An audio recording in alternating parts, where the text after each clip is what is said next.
नाज़िम थरपारकर में भी मेहरान टीवी के सर ते सकाफती तकरीबूं ऐं रैलियूं कढियूं वयूं। उन हवाले सां ॾिसूं था गाज़ी नोड़ियो जी ही रिपोर्ट।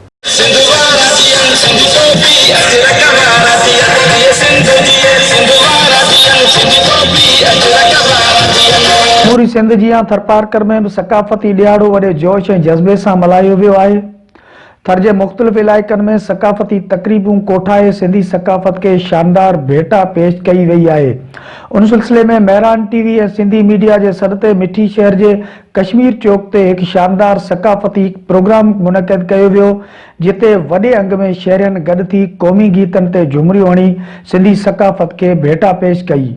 उन मौके ते मेहरान टीवी सां ॻाल्हाईंदे PPMNA डॉक्टर महेश कुमार मलानी, जमायत इस्लामी जे ज़िले अमीर अब्दुल सुभान Samejo, PP senator engineer Gyanchand, PP ज़िले थरपारकर जे इंफॉर्मेशन सेक्रेटरी कामरेड नंदलाल माली ऐं ॿियनि चयो आहे त असांजे लाइ ईद जो ॾींहुं आहे। जहिड़े नमूने सां हर मज़हब पंहिंजी ईद मल्हाए थो, त उन नमूने सां अॼु तव्हांजे चैनल्स जे मार्फत जेको ॾियारो असांजी क़ौम खे मुतहद करण जे हवाले सां इहो मल्हायो वञे थो, त यकीनन उन ॾींहं जे बराबरि आहे। जेको ॾींहुं जेको असां सिंधी पंहिंजे सकाफ़त जे तौर ते मल्हाए रहिया आहियूं, इहो ॾींहुं असांजे सुञाणप जो ॾींहुं आहे। इहो ॾींहुं असांजी सकाफ़त खे ज़िंदा रखण जो ॾींहुं आहे। समूरा सिंध जा शहर जेके आहिनि उहे जश्न में तब्दील थी चुका आहिनि, समूरा रोड जेके आहिनि उहे रैलियुनि में तब्दील थी चुका आहिनि, ऐं समूरा सिंधी पंहिंजे घरनि मां पंहिंजे ॿारनि बचनि सां ॿाहिरि निकिरी आया आहिनि सिंधी ऐं अजरक टोपी पाए, ऐं उहो इहो ॿुधाइणु चाहिनि था त अॼोको ॾींहुं जेको आहे उहो असांजे लाइ ईद जो ॾींहुं आहे। सिंध जे सकाफ़ती ॾियारे ते सॼी सिंध खे मुबारकबाद, सिंध जे समूरनि माण्हुनि खे मुबारकबाद जेके पंहिंजे हुन सकाफ़ती हेरिटेज खे बचाइण जे लाइ 4 डिसंबर ते गॾु था थियनि।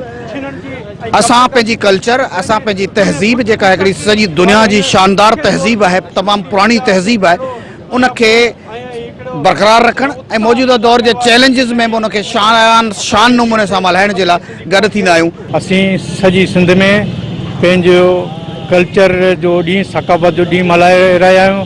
ऐं जस थो ॾियां सिंधी मीडिया खे, जंहिं सिंधी मीडिया सिंध में कल्चर ॾींहुं मल्हाइण जी रवायत विधी ऐं उहा 10 सालनि खां वठी उहा रवायत अॼु हलंदी थी अचे, ऐं हर साल सिंधी मीडिया जी तरफ़ां जेको कल्चर ॾींहुं, सिंधी टोपी, अजरक पटके जो ॾींहुं मल्हायो वञे थो। सकाफती प्रोग्राम में महफ़िल मौसीकी पिणु थी, जंहिंमें थर जे महान रागी करीम फ़कीर, मरियम नाज़, महेंद्रो मस्तानो ऐं ॿियनि फ़नकारनि सुरनि जूं वरखाऊं करे सिंधी सकाफ़त खे शानदार भेटाऊं पेश कयूं।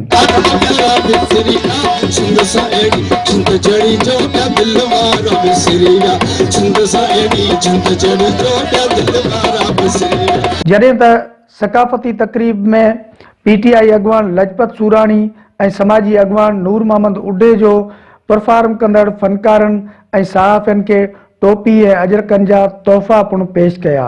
कैमरामैन लजपत अग्राणी सां गॾु गाज़ी नोड़ियो, मेहरान टीवी, मिठी थरपारकर।